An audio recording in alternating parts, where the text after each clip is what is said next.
Welcome to the On Deck podcast for all your baseball DFS needs with your superstar host, fantasy baseball experts, Casey, Bubba, and Bogman. On Deck podcast is sponsored by LineStar app, the #1 top-rated data and analytics tool for daily fantasy sports.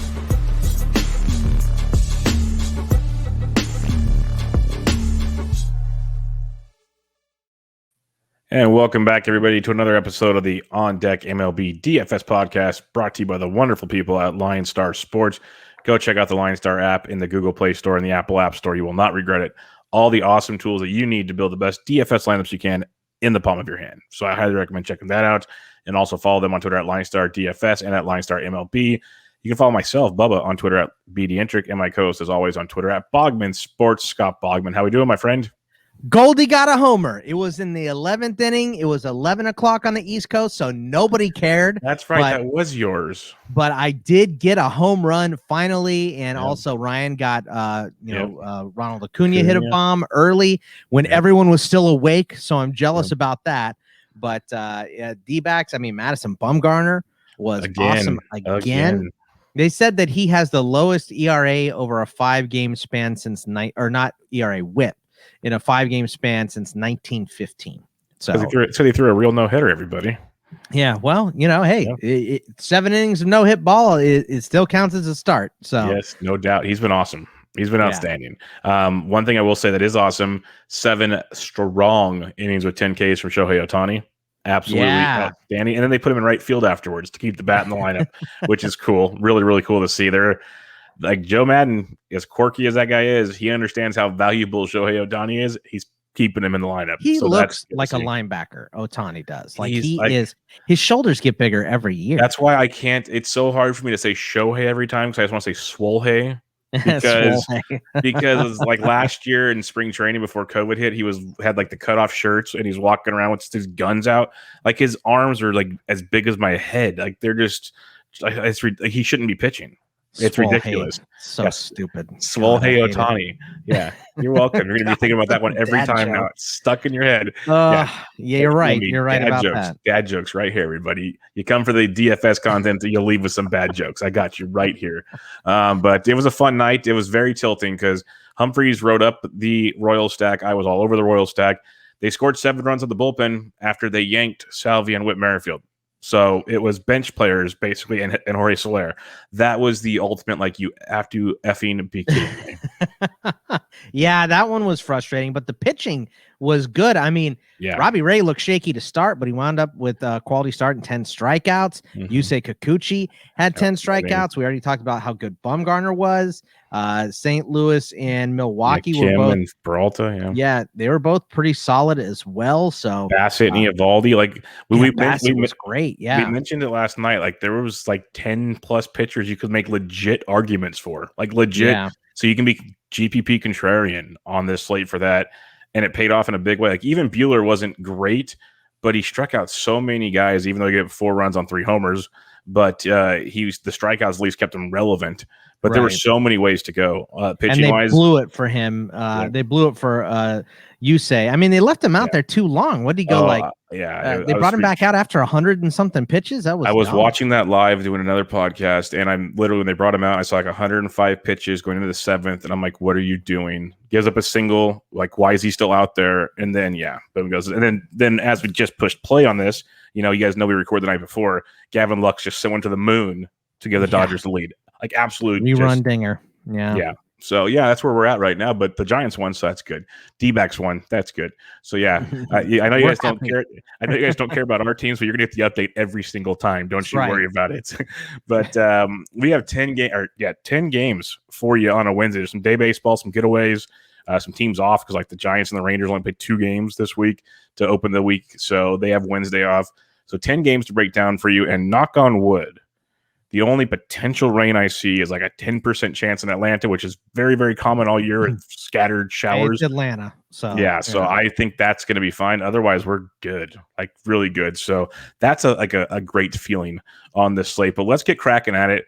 We kick things off. Philadelphia at Washington on this one. Wheeler, Lester, over under 8.5. Wheeler's 9,500 on DK, 94 on FanDuel. Lester 66 on DK, 65 on FanDuel. Honestly, Bogman, I love Zach Wheeler. I'm a Zach Wheeler fan. I just don't want to attack this Washington team. I know they kind of let us down against Chase Anderson on Tuesday. They had lots of chances. They just didn't execute. I think I'm going to pass again. Are you in on Wheeler? I am in on Wheeler. Last 3 have been great. I mean, 9 innings pitched, complete game last time out, 7 innings the time before that, 8 the time before that, 23-4 K to walks over those 3 starts.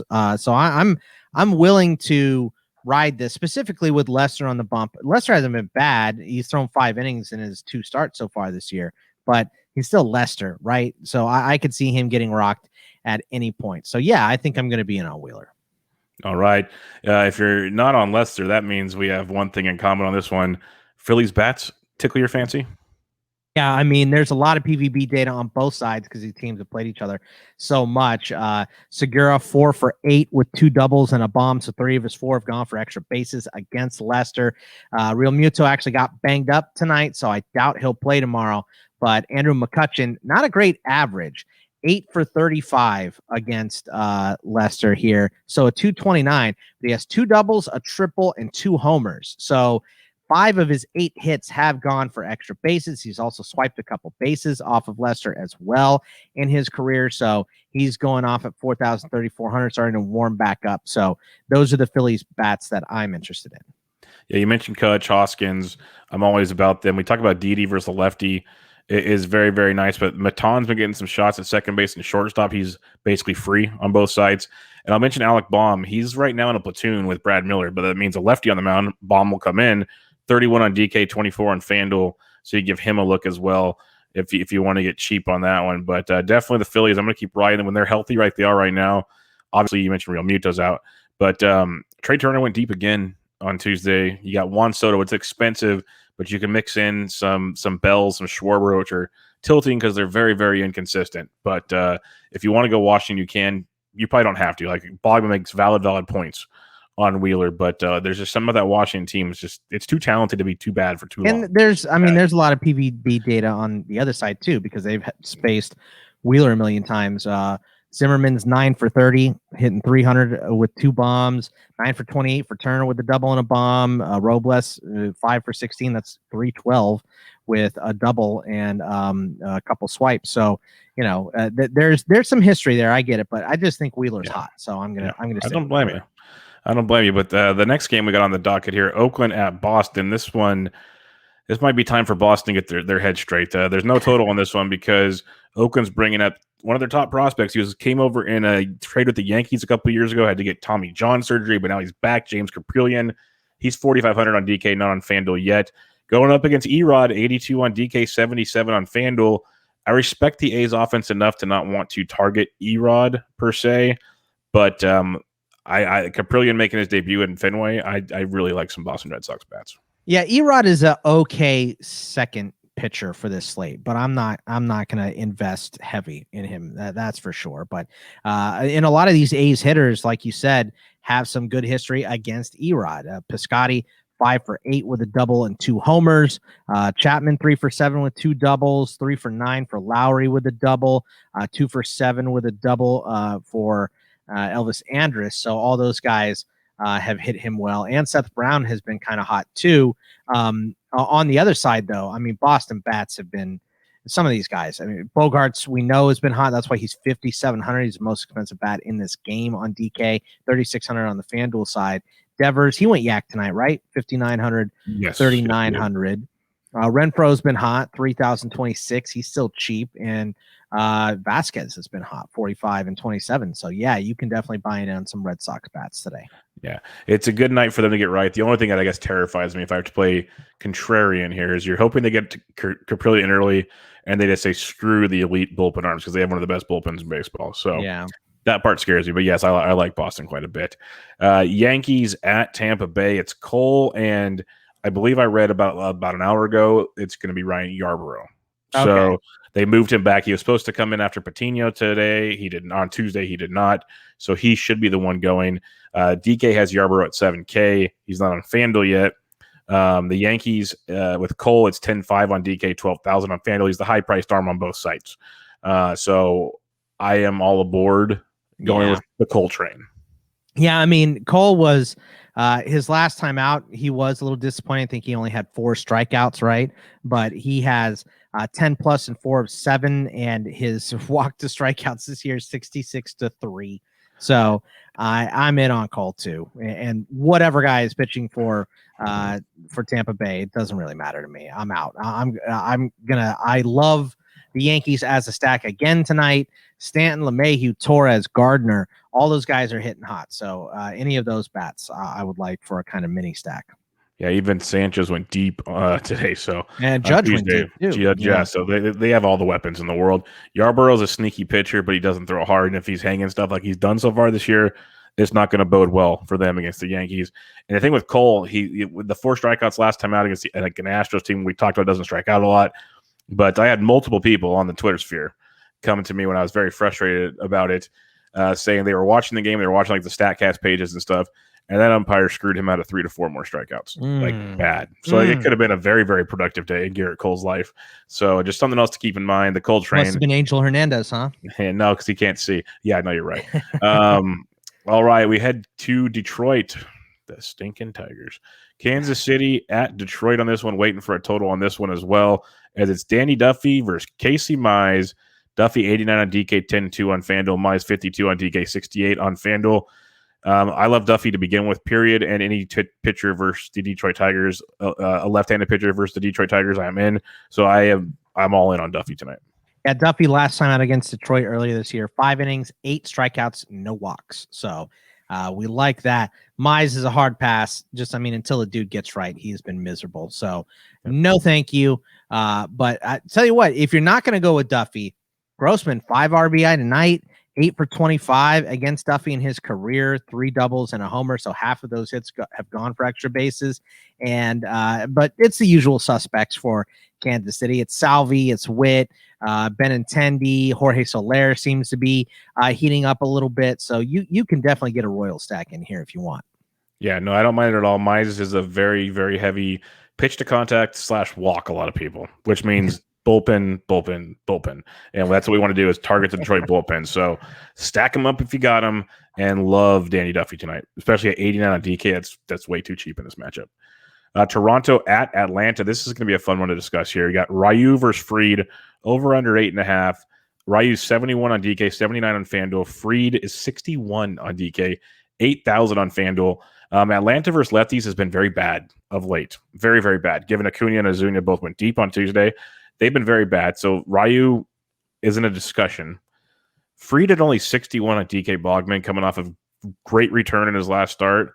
I love the Toronto bats, but this is also kind of like, So what's your thoughts on these two pitchers? Yeah, I don't think I'm doing it. So I think I'm just going to stick with the bats. I get, the Braves been rough against lefties. So if you want to throw Rio out there, I don't know, something in my gut, and it's a large gut, gives me a bad feeling about this game as far as pitchers go. Taco Bell feeling. Yeah, like a Taco Bellish, mixed with some old ham, feeling. So no thanks. I'm gonna pass on that. Yeah, it's tough because there's not a lot of good SP2 cheapies. So Ryu and Fried kind of check those boxes. I think you just kind of have to pay up today. Yeah, that's exactly what I'm thinking. You're like Duffy and company. That's where you're going. So if you're not doing this, are we stacking it up? Yeah, I mean, Bo Bichette's been hot. Simeon, Teoscar Hernandez, Randall Grichuk has been hot. Yeah, I'm really stacking the Blue Jays side of this game against Fried. So yeah, I like that. I mean, Atlanta, like you said, it's been a little rough. So I think I'm going to avoid bats. I'm just going to avoid Atlanta overall in this game. But yeah, I would stack up some Toronto bats for sure. Sure, if you want to go into the Acuna one-off, knock yourself out. You don't have to listen to the show for that. Yeah. But I love Toronto, and I'm glad you mentioned Simeon because a lot of places I look at or chat room it up with. I'm not only in the LineStar chat. I don't do Reddit, but I do a lot of other places. And Simeon's kind of like always the forgotten man. Bubba. I try to be. Simeon's kind of like the forgotten man, and he just continues to rake right now. So keep him in mind. But yeah, lots to like. There was Simeon, Hernandez, Grichuk, Vladito went deep again. Bichette, the usual suspects, as you mentioned. So yeah, Toronto, I'll be all in yet again. They kind of woke up and they could have done. They had the bases loaded and no outs, only got 2 runs. They could have done so much more. It was glorious. But St. Louis at Milwaukee. This is another fun one on Wednesday night. John Grant, Brandon Woodruff, over-under of 7. When you're looking at the prices here, Gant is 69 on DK, 67 on FanDuel. Woodruff 98 on DK, 10-6 on FanDuel. I don't mind Woodruff at all. I am totally good with this. We talk about it all the time. People just don't respect him because he's not Corbin Burns, but he's just as good in my opinion. Well, 6 quality starts in a row, dude. He's a man. So I mean, even against St. Louis, I'm more than happy to run Brandon Woodruff out there. Gant, this is a nice matchup because we know Milwaukee has been a little bit rough. But I mean, do you know his strikeouts to walks on the season? It's bad. Like I looked at earlier and I'm like, I was all excited and I'm like, oh no. 25 to 24. That's his strikeouts to walks on the year. So he's walking a guy almost every time he strikes out a guy. Luckily, he's not doing a ton of either, but that's a lot of walks, man. So I'm gonna pass because if you start walking Cardinals, man, they're gonna be patient or any team. He's on the Cardinals. Yeah, if you start walking any team, they're gonna be patient and start to hit. So this is a No, I'm not doing it for him. So give me Woodruff for sure. Yeah, I'll take Woodruff for sure. I'm kind of tempted to take some Milwaukee bats if you want to be different, but it's just tricky. Shaw and Wong I like quite a bit. Hopefully Avi's back. For some reason, they had a lefty on the Monday and put Avi in. That tilted me to no end. And I still believe in Tyron Taylor just because he's free. He's 2K. Pablo Reyes has been hitting for them too when he's in there. He's 3,500 and 2,000, another freebie. So I like that. That's why I like the Milwaukee side because it's kind of like how we like Detroit on some days. They're just cheap. They're basically free. Yeah. And if you have to pay up for pitching tonight, this is a way like you don't have to go full stack, but if you want to go like just a Wong and a Shaw or a Wong Garcia Shaw, they're also cheap. You can do 2 good pitchers and another good stack. So you can definitely mix and match and have some fun with that. Let's head to Chicago, Minnesota at the Chicago White Sox. J.A. Happ versus Dallas Keuchel. Over under of 8 in this one. Happ 76 on DK, 69 on FanDuel. Keuchel 6K on DK, 62 on FanDuel. And Happ's going up against probably one of the best teams in all of baseball, first left-handed pitching. Yeah, and, Happ, it looks sexy because he's only given up 6 earned runs in 5 starts, right? Mm-hmm. But how's those strikeouts going? That has no upside. 4 strikeouts is his high so far. And by the way, Mr. Kelly Nash also his high is 4. Kelly Nash. 2 of his last 3 starts have been quality, but also no quality, no upside. And there's some good PVB data on both sides for these guys. Tim Anderson 9 for 16 in his career against Happ with a triple and 2 bombs. Lurie Garcia 4 for 12 against Happ with 3 doubles. Jose Abreu not hitting real well right now, but 5 for 16, hitting 312 against him. And on the other side, I mean, Nelly Cruz has 50 at bats against everybody. He's hitting 327 with 5 home runs against Keuchel and a double. So 16 hits, and 6 of those have gone for extra bases. Mitch Garver's 4 for 8 against him. And then Josh Donaldson 7 for 26 against him with a bomb and a double. So lots of history on these teams. Polanco's been hitting. I would throw him in as well. So I'm all bats on this game. Yeah, they're both pitch to contact pitchers. Keuchel usually limits the damage a little more than Happ, but I agree with the Minnesota is intriguing. But yeah, I'm going to go all in on Chicago with Happ. I think it's a just juicy spot. You like Mercedes, Madrigal. There's all these guys could just tee off, and then that Minnesota bullpen struggling tremendously. So you could have a field like the White Sox put up 9 runs on Tuesday. 4 to 5 of those came off the bullpen because it just imploded. So I wouldn't be shocked if we see that again on Wednesday. Let's head to Houston. Angels at the Astros in this one. We got Heaney versus Urquidy. Over under 8.5 on this one. Everybody knows my views on Heaney. He's 91 on DK, 81 on FanDuel. Urquidy 8K on DK, 74 on FanDuel. The Urquidy price tag is intriguing as an SP2 potentially, but I'm definitely intrigued on the Astros bats unless you like Heaney for some reason. No, I don't. I was a little confused because the last 2 times Heaney's been on our slate, you have actually liked him. Because he was cheap. Because he was cheap. Yeah, so you say everyone knows your feelings, but I just want to clarify that we're back to hating Heaney, which is the correct stance. The fade train is in full effect.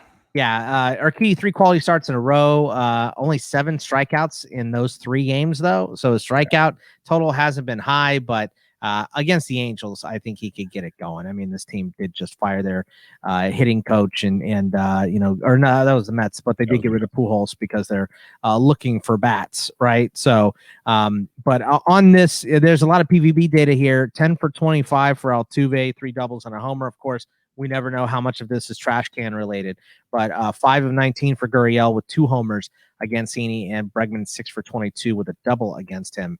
So I'm on that side. If you want to buy some Angels bats, obviously, if Ohtani's back out there, Walsh has been hot. Jose Rojas has been hitting as well. So there's some decent bats to buy on both sides, but I think I'm going with Urquidy as a SP2 here today. Yeah, there are some intriguing Angels bats. They are costly, though. Like Ohtani, Walsh, and Trout are always expensive, but they're intriguing, definitely. But yeah, Ohtani sometimes gets that day after the start off, so we'll see. Very, very true. But Gurriel versus lefty. Heck, he went deep on a righty on Tuesday. He's just hitting everything right now, but we love him versus lefties. Bregman, I wouldn't even sleep on if you want to get weird with Tucker or Alvarez because Tucker's on fire and he's still affordable. Houston, you put them with the White Sox and a couple other teams now. It's going to be a nice couple stacking spots tonight to pay up for. Miami at Arizona. Neidert, Gallen in this one. We do not have a total on this one because Neidert's making the spot start. He's 63 on DK. He's not on FanDuel. Gallen's 9K on DK, 82 on FanDuel. I really want to like Gallen in this one, Bogman, but I'm just hesitant because he hasn't put it all together just yet. And Miami is pesky, man. They really are.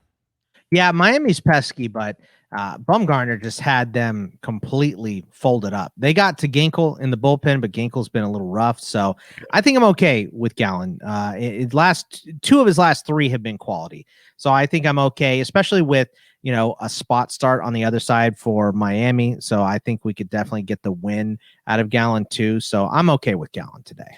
And with that spot start from Miami, the D-backs went off for 11 on Tuesday.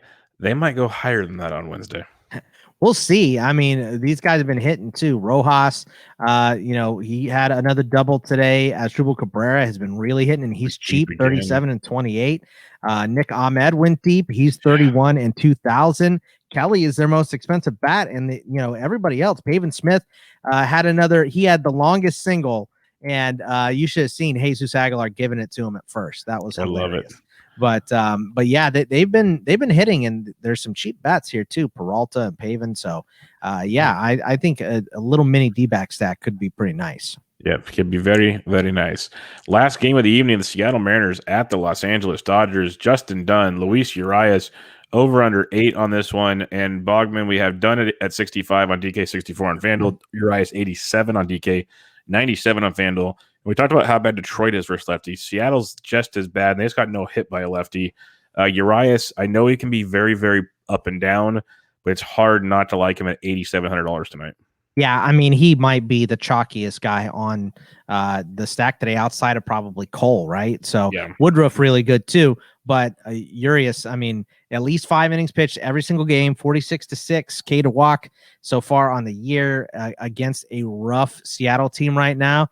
This is a good start, and I'd buy some bats too. I mean, Betts is always expensive, but you could play him against Dunn. Dunn has been awful this year. Muncy is expensive. I mean, they're expensive, but Luck's 3,500 and 2,000, and he went yard tonight. So that could be a decent buy if he's going to start heating up too. Yeah, if he starts seeing regular playing time, that could be huge for Lux. That's been the biggest bugaboo is he hasn't been playing enough, but could be very, very interesting. I like Urias. The Dodgers bats are still kind of iffy cold to me, but they're going to blow up soon. It's just a matter of time. So I don't disagree with that at all. On this slate, you mentioned there's Cole, Woodruff. For me, it's like 4 big arms: Cole, Woodruff, Duffy, and Urias. Where, at least on DK, that's where I'm kind of. I'm going to throw Gallen in too. I like Gallen. You're on Gallen, and I don't disagree with that. I just can't pull the trigger there. But it's like I really, really want to use Cole no matter what. But I also have no problem on DK going Urias and Duffy and getting more bats that way. I really don't. So that's kind of where I'm looking at. Do you have any insight on pitching as well? I mean, Urquidy is the other guy I would feel pretty confident in. Everybody else is kind of wishy-washy. All right. We talked about a lot of stacks we like actually in this slate. So which ones are you looking to target? Yeah, I mean, we talked about the Dodgers, I think it is a good one, but it's also very expensive. So if you stack Dodgers, you're probably going to have to find some cheaper pitchers, and I would rather have the pitching. So my favorite one, I think, is probably going to be the Yankees against Tampa Bay, and I like the Blue Jays against Fried a little bit too. Yeah, for me, it's Toronto. It's the White Sox versus Happ. It's Houston versus Heaney, and then Arizona. There's some value there that can help out a lot. And then there's also value with Kansas City and Milwaukee if you need them. But my main ones are Toronto, Chicago, and Houston. They're going to be a little pricey. Those are the main three I want. But you'll need value, so sprinkle some of those other teams in to get the pitching you're looking for there. And in order to sprinkle in your stacks, you're hoping for some home runs, Bogman. So everyone, go follow LineStar on Twitter at LineStar DFS and on LineStar MLB, and they will tweet out the home run calls of the day. And if you get one of the ones that Ryan Humphreys, or Bogman, or myself pick, you might get some free swag. So, Bogman, on this Wednesday, May 12th, who was your home run call of the day? I got to go back to back. Goldie did it for me yesterday. Give me Nelly Cruz with that history against Dallas Keuchel. 5 homers off of him in his career. So, give me Nelly Cruz to go yard off of Mr. Kelly Nash. I'm going to stay in that same game, but I'm going to go on the other side of the field here. And no, I'm not going Jose Abreu. I'm going with the dude that just absolutely mashes left-handed pitching. And at worst, I think puts up at least 15 DK points tonight. And that means he puts up like 20 FanDuel points. Give me Tim Anderson to go deep tonight. J.A. Happ. Sorry, bro. Not today, son. Sorry, bro. Sorry, bro. But bat flips are happening in Chicago. So right. Tim Anderson for myself. Nelly Cruz for Bogman over here. We'll see who Humphreys has on Wednesday when LineStar tweets it out. Also, if you can go give a rate and review on iTunes of the podcast, we'd really appreciate it. Some of you guys have been doing that. We much appreciate it. It helps out a lot. Also, if you'd like to watch the podcast, go to the LineStar YouTube page, get all the goodies there, subscribe and whatnot. But Bogman, 10-game slate in the books. We'll be back with a shorter slate on Thursday. But for now, we'll see you guys then. Take it easy, everybody. Thank you for listening to the LineStar app On Deck podcast. Download LineStar app from the App Store or go to linestarapp.com for all your DFS baseball needs. If you love the On Deck podcast, support KC, Bubba, and Bogman by rating and subscribing. Good luck.